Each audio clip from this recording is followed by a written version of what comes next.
live.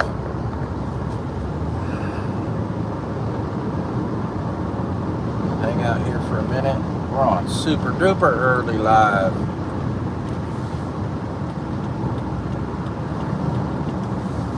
That's all right.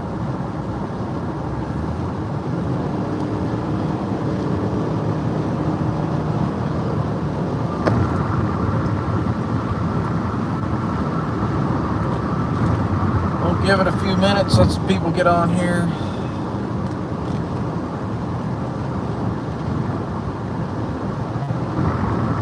Got a little driving to do, so I figure we'll go live as long as I can. Hey, what's up, brother? Tristan Davis. What's up, homie? Shalom. Not quite Shabbat Shalom, but we're pushing it. By the time I get back, it'll be pretty darn close. Lil Joe Garcia, what's up?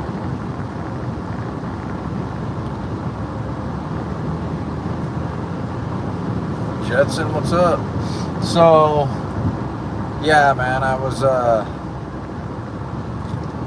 just got done dropping my oldest off at the airport, and it was a really, really, really good time with him, man.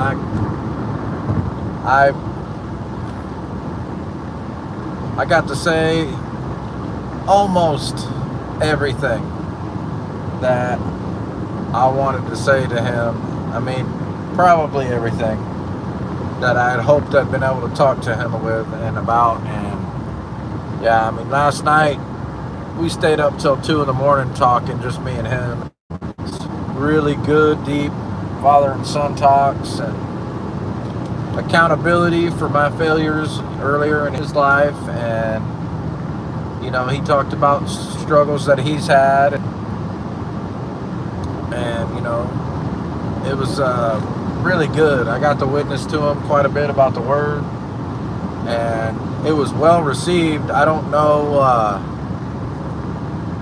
what's going to happen with it, because it's not up to me on that end of it. But I did my job. I presented it well in love and with compassion, and then he got to see the fruit of us actually doing all the things. And that was super cool. So I think that he wasn't weirded out by it. He said on the phone, he was like, man, on the phone it sounds kind of weird. He goes, but now like face to face and like me opening the Word with you and like seeing you guys do it, it's not really that weird. It doesn't seem that far off. And I'm like, yeah. And so that was an answered prayer, because I prayed that the Father would soften his heart so that he could hear some of that stuff. But the enemy has been hard at it with this kid the whole time I've been here. His girlfriend back home has just been giving him grief, man. And I know that's an attack from the enemy. I know like how the enemy does his thing and tries to distract us and steal our joy. And so I know that's the schemes of the enemy. So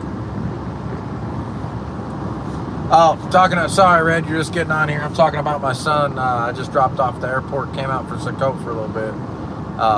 But we had some really good talks, but really good. I got to run the whole, hey man, this is where I see that I failed in life. This is what I should have done. This is where I'm at with my life. This is what we're doing with the Bible. This is what the Bible says.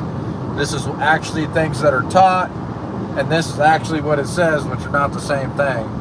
And yeah, it was really good. But his girlfriend and him were having some struggles, and it was really rough on him emotionally. It was taxing, and it was stealing his joy and his time away from his family. And so it was a bummer. But I'm really grateful that I'm of sound mind and was able to help him discern what part of that he has to own and what part he doesn't. And there was a lot of really unhealthy stuff going on that really was outside of his doing.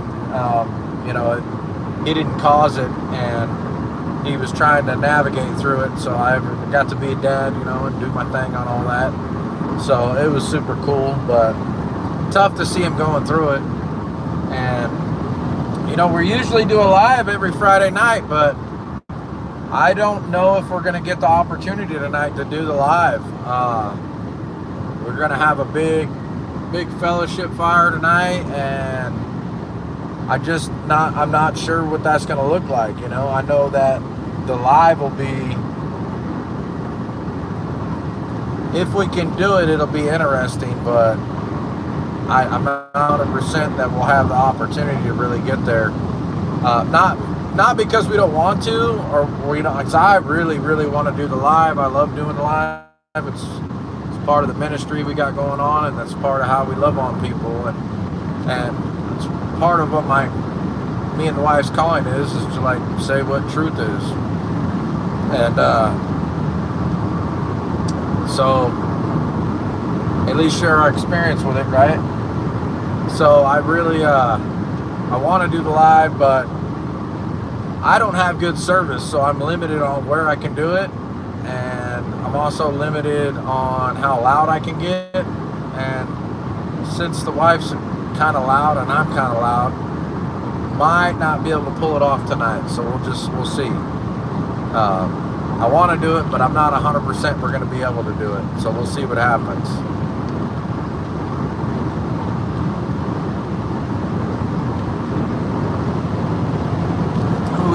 Bend Valley's on here, Hooter and Torah, Encouraging Community, Red, can't read them all because I'm driving. Remote Bear, what's up, yo? But we had the boat out, boys. We had the boat out. Yeah, we gotta take people out on I think I took 4 trips out on the boat. I think it was 4, maybe. Yeah, 3 or 4 trips anyhow. I can't really remember. And we caught fish on every single one of them. Every single one of them we caught fish. And it was a good time, man. It really was. A really good time. So yeah, definitely enjoyable.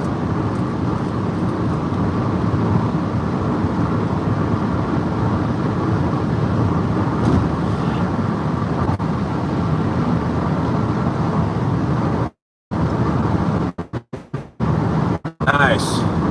Dude, I seen a buck on my road the other day. Some rack on that thing, dude. It was right after dark too. It was beautiful. It was crossing the road in front of me. Big doe and a big buck. And I was like, oh my goodness, man. Any other time, that sucker would be on my dinner table, but right after dark.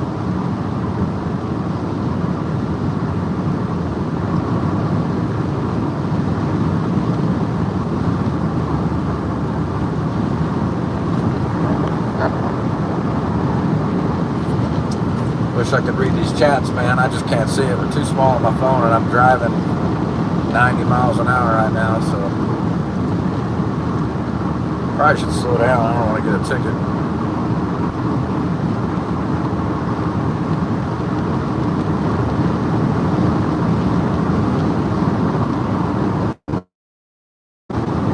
What's up, Sportfish Texoma? Had the boat out, brother. Had the boat out. Did like 3 or 4 trips. Took people out. Caught a couple every trip. 3 or 4.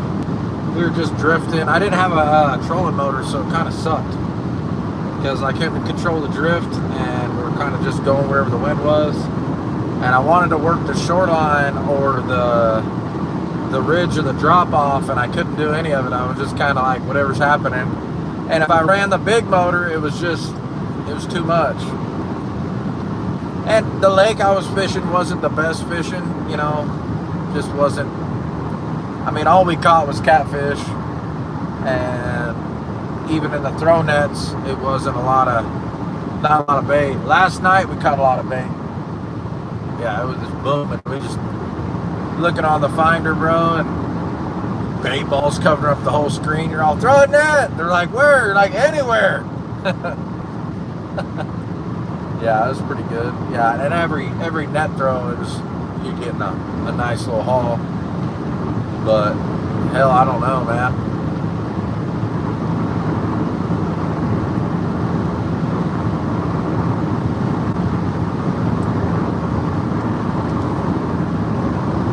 Yeah, I just wanted to. The wind was not consistent, and it was really. We were only moving maybe like 1 mile per hour, and I didn't really want to anchor up in one spot because there really wasn't a lot going on. I'd rather just keep moving. But it wasn't terrible. It was all right. But like I said, the lake that we were fishing is not that great. It's got a few channels in it. They're about 30 feet deep, 25 feet, 30 feet. The lake's pretty low right now too. So it wasn't like super good. And then even in the flats where it was like consistent and, like 10 foot or something, like 10 to 7 feet, it wasn't great in the flats either. It was pretty slow fishing. Bunch of gar rolling. That's about it really.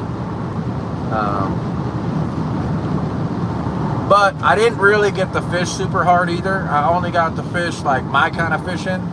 I only got about a 2-hour trip out of all the boat runs we were doing. So I pretty much got to put the boat up after this. I've got Sabbath, which maybe we'll take the boat out on a cruise, but we're not going to be doing any fishing. Just putt around and chill. But definitely not any fishing on Shabbat. And then we got a special day we're doing with our peeps. And then we got the 8th day of Sukkot, which we're definitely not doing any fishing or boating on that day. It's a high holy day. So we're gonna chill, and it'll be really good. Probably cook another sheep over the fire, which was excellent. Big old feast. Yeah.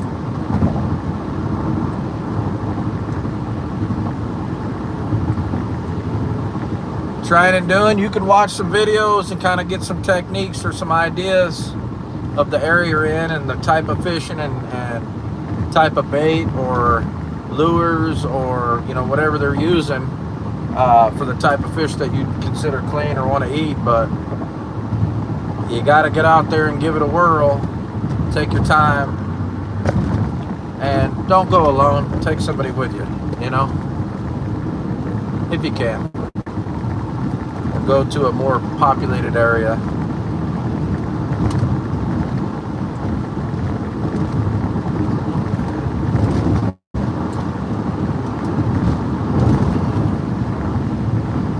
Dude, I cannot see the chat. The road's so bumpy. I'm trying to read it. I can't see it all.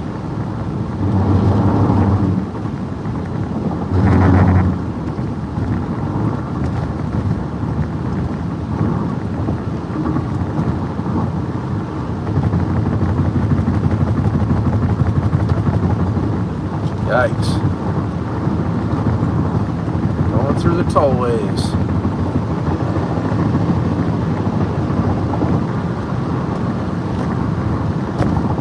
Let me see if I can read now.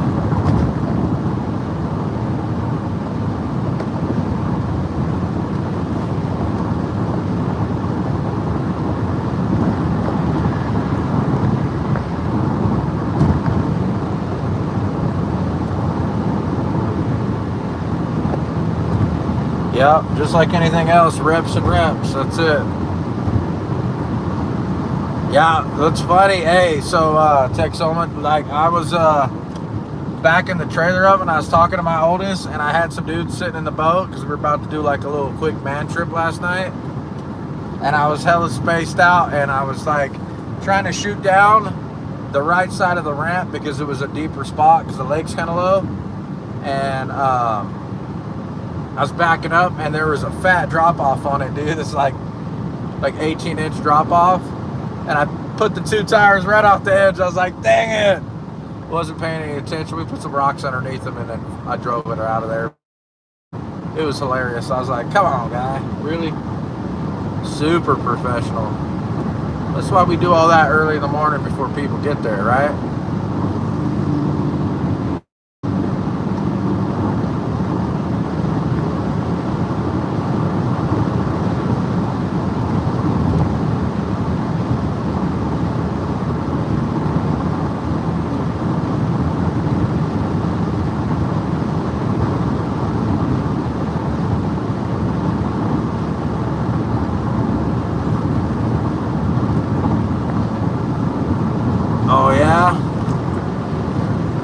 Yeah, dude.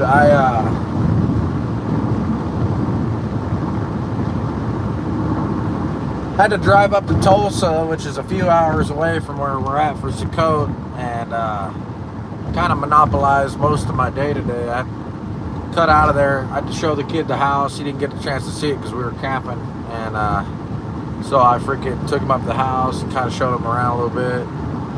Joked with him. I'm like, see, this is your room right here. And let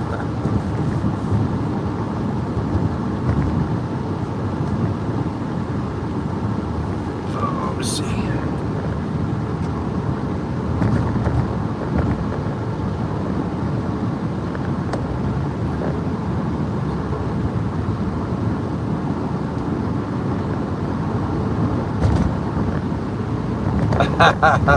Yeah, well, I mean, I'm gonna be out there trying to get all the bait fish anyhow early in the morning. So if we're running bait, which, you know, it just depends the season and what the fish are doing, I know that. But I did like dead sticking. I was pretty impressed with it, man. I had a good time doing a double jig setup, dead sticking a couple seasons back. Deep part of the lake, it was like 55 feet 55 feet deep by some power lines, and we had a blast. It was a little bit slow. It was a windy day and it was cold. It was a little bit slow in the morning, but when we got on them, man, we got on them. And then I don't think there was a spot we drifted. I think there might have been one drift out of the like 6 drifts we did. One drift that was like we only picked up one. That was a tough drift, but then we got back on them after that. Still limited out by freaking 2, which is pretty good. Started at 8, limited out by 2.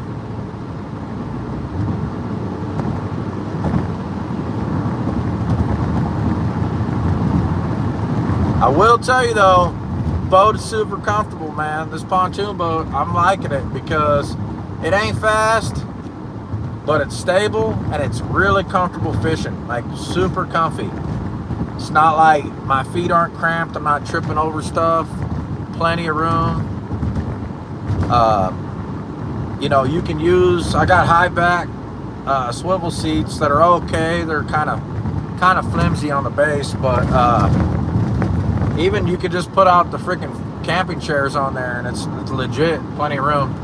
I had 10 people on, 9 dudes on there last night, and none of us were small dudes. Well, one teenager and then my 10-year-old, but they're still at least 150 pounds each. And it was no problem at all. Any room, everybody was reasonably comfortable. It's way more than one dude wants to manage. I got that many people on the boat. I need a deckhand. Yeah, because tying people up, giving them bait, and unhooking and netting, they run around like a madman.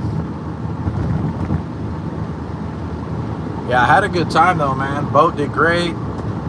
Figured out the launching and getting it back on and off the truck without getting wet, without tearing it up too much. Really didn't hit much out there in the water either. I got one little shallow spot where I put a little tiny ding in my prop, but I can straighten that out with a wrench. Just a little tiny one. It's stainless anyhow.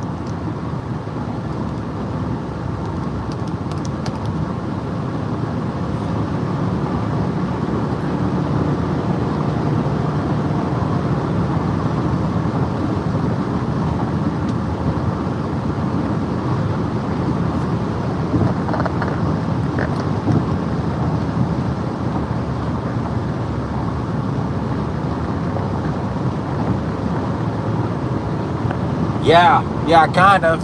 Yeah, it's kind of like bait fishing in reverse, dead sticking for sure.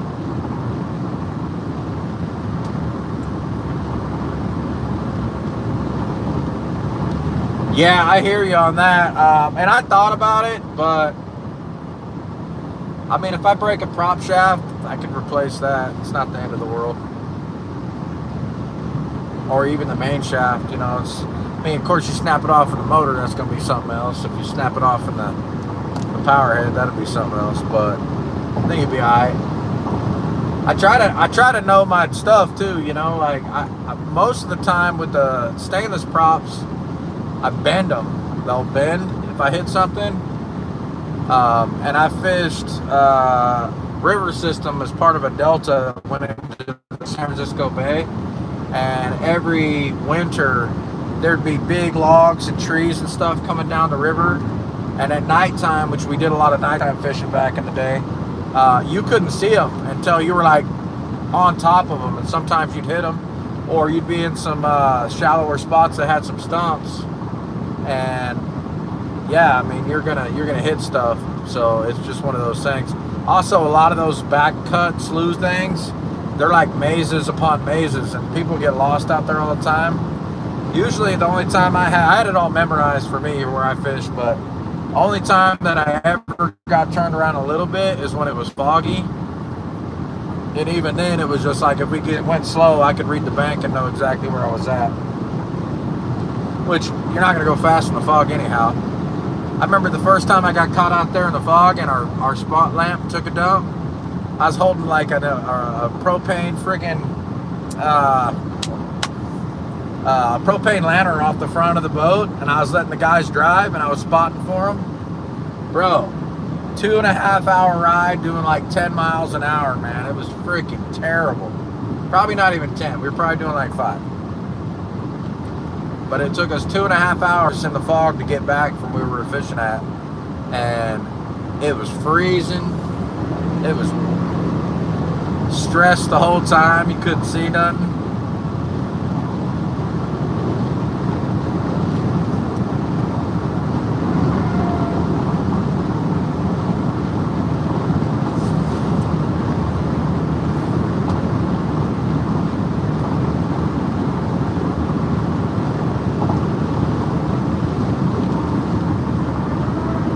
Yeah, figure eights in the fog. That's a real thing, dude.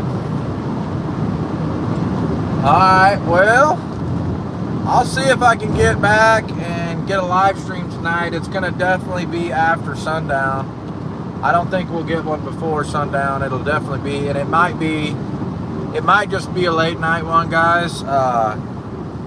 So we'll see, or it might just be a real short one, like half hour or an hour maybe. But we'll see if we can get one on there tonight. Anyhow, I got to get off here. I got to grab some fuel. Shalom, y'all.